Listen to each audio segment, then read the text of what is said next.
I know we're all looking forward, of course, to the wonderful coronation that's coming up, but later, well, less than 100 days now, aren't we? I can't believe how quick these things go. I know I've said before, but I remember this time last year talking about the Platinum Jubilee, and in a flash, it was there. Is your life like that? You know what I mean? And now, could be a sign of age, couldn't it? Let's not go there. But you look at dates on jars and tins, don't you? You think, oh, that's plenty. You look again, and so suddenly you've got a cupboard full of antiques, haven't you, that you thought were food and perishables and stuff.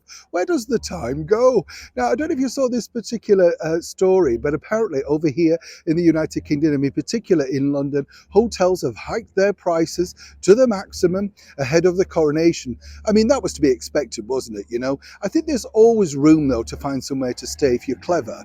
But I don't know about you and what it's like in your part of the world, but even the budget hotels over here are now very expensive. The ones that allegedly are the bargain places, they're not as cheap as you think, because when you get there, there's always those hidden extras like the internet, or in cases sometimes even a towel. If you want an extra towel, they charge you for that now. I went into a place recently, alleged budget place, and I thought, where's the soap? I thought it was a mark on the sink. That was it. It was so thin I could see through it. Don't get me going. So of course we put on our Sherlock Holmes hat. That's not easy to say at this time in the day, let me tell you.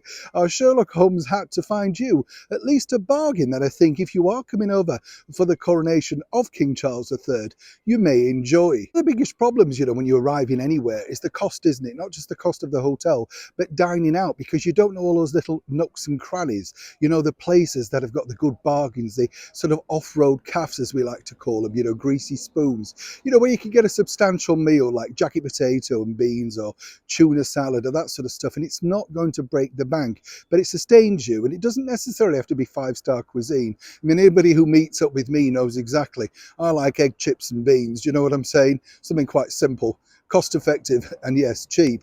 But on a serious note, I've been lucky enough to dine in some of the best places, some of the worst places, and the thing is, food is food. It's there to give you nutrition and of course keep you going. So when you come over to London for the coronation, I found this out because I didn't know it existed until one of the Grand Hotels pointed it out to me. Now, these are breakfast to go boxes, and these are these very special 3 and 4 star hotels, that have those all you can eat buffets, the ones we all raid secretly, claim we don't. Well, what they do is they've decided in this cost of living crisis is to put out boxes that you have to know about through an app or a code, or indeed just simply turn up if you dare and go to those hotels, and they will put them in boxes for you, and they're either pre-packed, or you can actually go to the buffet yourself after the breakfast has just closed and pick out the bits that you like. Now, you might think, but seriously, this is top class food.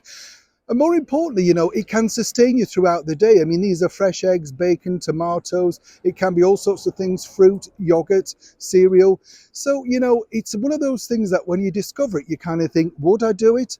I tried it. So here's my pick of the best to just let you know. The cheapest one I found was the Mercure London Bridge Hotel. That was £3.09. And basically, the restaurant's tucked at the back. It's the shortest time of the 3 to wait and go and, fill your box up. But inside, I was able to get scrambled eggs, loads of hash browns, bacon, sausages, and yogurt. As I say, that was £3.09. Now, the Citizen M Hotel, which is in Bankside in London, that's where all the money is, that was £4.99 British money. This, to me, was the priciest option, but it was also the most generous. They gave you a huge box of hot buffet food with scrambled eggs, tomatoes, mushrooms, bacon, sausages, plus croissants, chocolate twist, pan au raisin, pan au chocolate, 2 pieces of bread, and then you could even have an orange juice. So again, a really good bargain. Now, the Dixon Hotel is a 4-star hotel, and once again, this came with great restaurant provisions. It had everything that you want. Plus, this time around, you could take pots of beans, yogurts, a pear, some mini chocolates, all sorts of stuff. Now, as I say, this was £3.99, but on the app, it was said that it was actually worth £12. It was the most value, the tastiest of foods, and I would say probably the most generous. The boxes were a lot bigger, that sort of thing. Well, what I would say is, if you do come over to London, and let's face it, we're all looking for a bargain, there is an app That's right, it's called Too Good To Go. And it's all about saving food waste. But it's not just here in London, it's across the United Kingdom as well.